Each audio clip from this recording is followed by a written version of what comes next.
Good evening, everyone. Today is day 3, and right now still just going through the whole settling in process of trying to do life without any sort of income. So I guess you could call this first world survival. Um, for the most part, things have been going pretty well.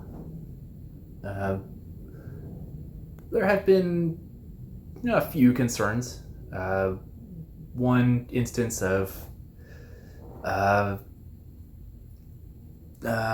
guess, second guessing myself whether or not the choice that I made was the correct one, and if I should really, have left something that I was comfortable in, and if this, going this path was really a gamble, worth taking.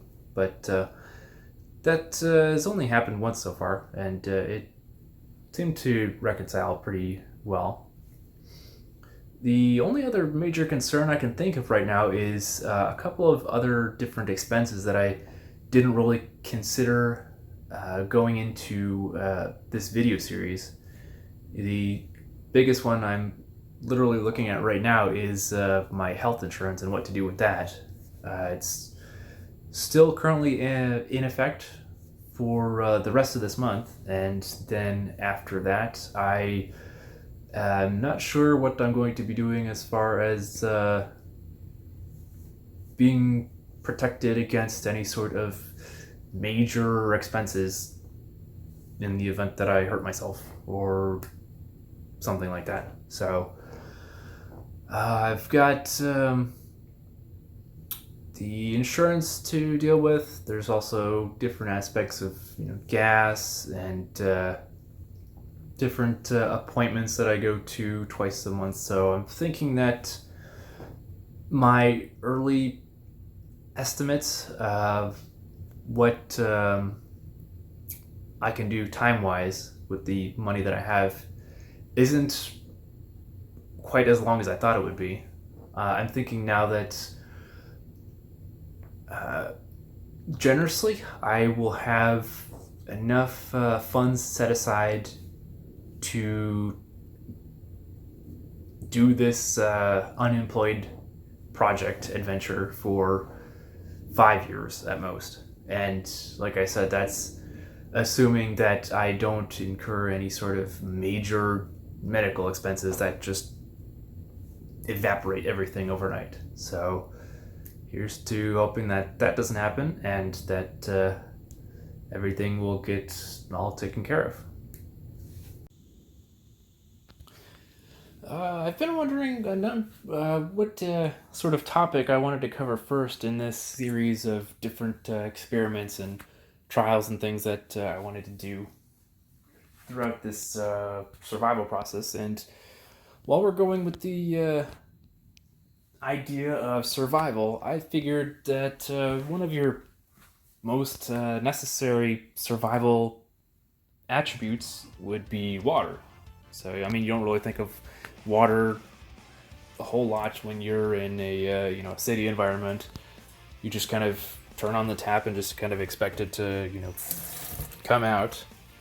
But I think that's just all the more reason to take a little bit of time to look into it and just see what we've got and how we can appreciate it better. Like I said, if you're in some kind of civilized location, you probably have some sort of tap water, and you could drink that.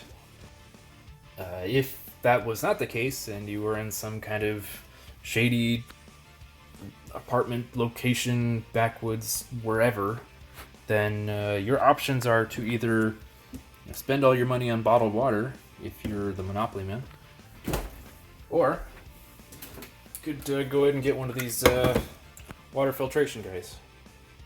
They are pretty useful. I've gotten quite a bit of miles out of these, or this one in particular. But you also do have this expense to take into consideration.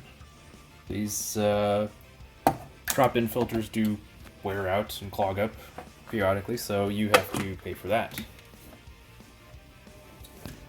If you were feeling really adventurous, you could take a variety of different materials and cobble together your own water filter. All you really need is some kind of filter paper, some charcoal, and some sand. Oh, and fun fact, these little charcoal briquettes are really just kind of compressed charcoal dust nuggets, and if you were to soak them in water, they will just disintegrate into this, I don't know what you call it, charcoal dust powder stuff. But that's also an option if you're feeling really bold and adventurous. I think the King of Random actually made a something of a working water filter. You can go ahead and add that in the description. And if that's really your thing, I mean, go ahead and try that out. But I'm not that desperate yet, so I will put that on the back burner. How do I close this? Come on. So you're probably thinking to yourself, yeah, I know, water is something that you drink. It's a liquid, yes. What else is new? Well, not only can you drink water and have it prolong your quality of life, but you can also use it for food as well. Case in point, I've got a makeshift sous vide system going on right here.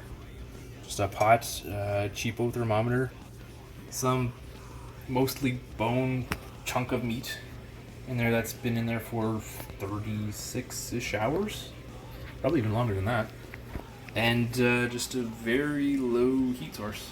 Guessing that most of you are most likely familiar with the ubiquitous coffee machine.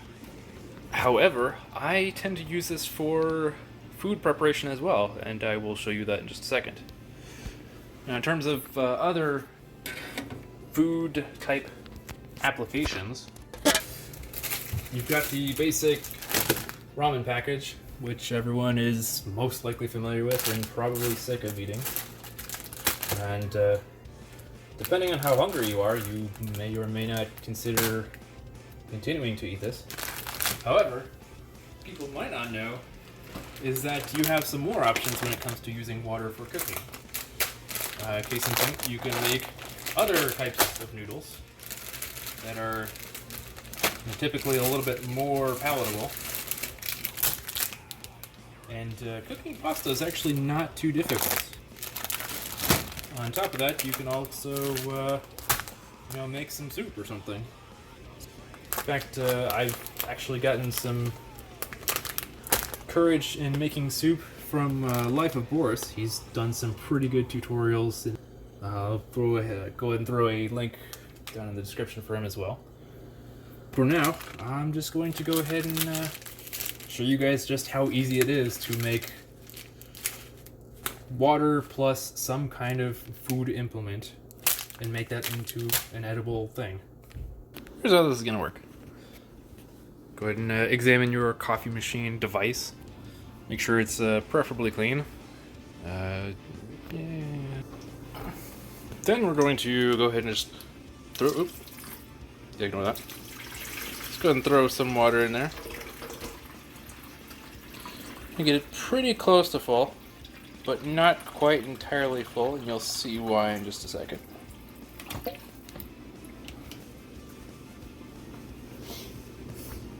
Now with your water added, go ahead and put the little spout in so that it will somehow drain into your catching device. And then we'll just go ahead and turn it on. Now while that's cooking, go ahead and take out your starch of choice. In my case, I'm going to be using some spaghetti.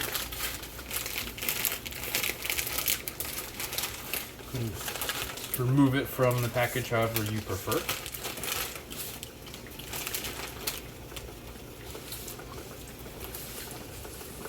And with some careful precision maneuvering, we're just going to go ahead and insert the noodle into the hotness.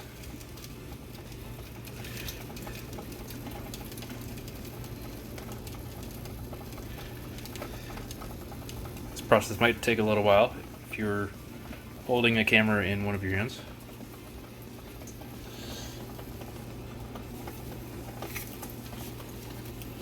Be sure not to spill too many of your noodles. You might want to eat that later. If for some reason you can't fit all the noodles into the small little gap that's provided, feel free to just go ahead and put them in the top. We'll eventually make it into the pot at some point.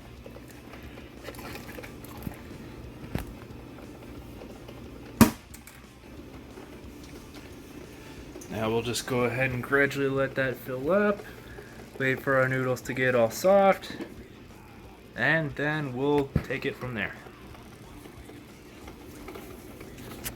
Shouldn't be too long until your noodles start getting a little bit flexible, of course, at which point you can just go ahead and give them a little bit of persuasion and start gradually pushing them into the hot water as much as they will allow. Okay. Looking good. At this time, you could probably just go ahead and let that do its thing. Go ahead and pick out something that you would like to enjoy with these noodles. In my case, I'm going to be using some spaghetti sauce. Seems to make sense. Now, if you wanted to, you could go ahead and further accessorize your spaghetti using any sort of meat that you might have available. Whether it be your traditional spaghetti meatballs or some kind of crumbled up frozen hamburger type patty. It's up to you. Also got this dehydrated sausage. I'll probably go ahead and use that. Not even 10 minutes, a little bit over 10 minutes, and we can see our spaghetti is just about done. When I say done, I mean into the water. It might take a little bit longer just to go ahead and finish soften out. But our coffee machine is done cycling all the water, so now we just wait for the noodles. Our noodles are now entirely inside of our pot of water, and now we're just going to keep checking on that for the next 5 or 10 minutes. I would recommend checking using a fork because hot water is, well, hot.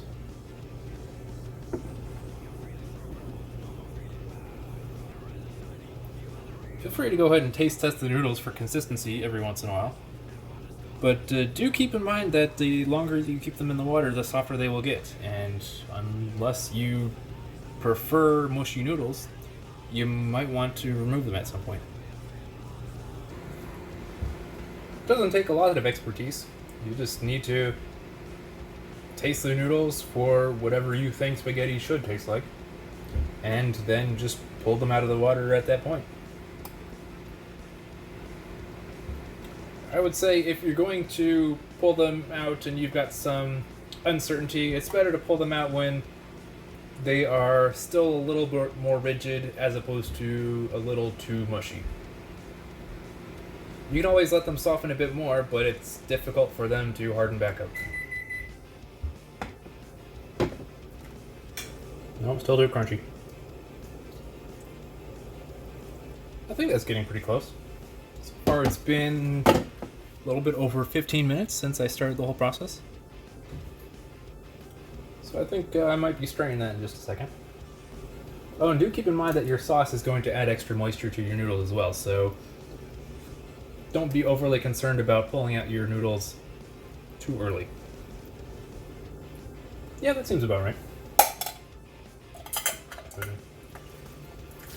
Starts churning out the extra water, unless you like pasta flavored water, in which case go ahead and enjoy that.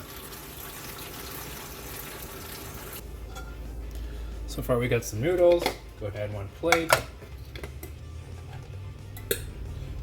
Add noodles 2 plate. Add your preferred sauce. You could go ahead and top it off with some seasoning, depending on whatever you're feeling like. Then add on any other sort of accessories. And there you go. You've got a meal.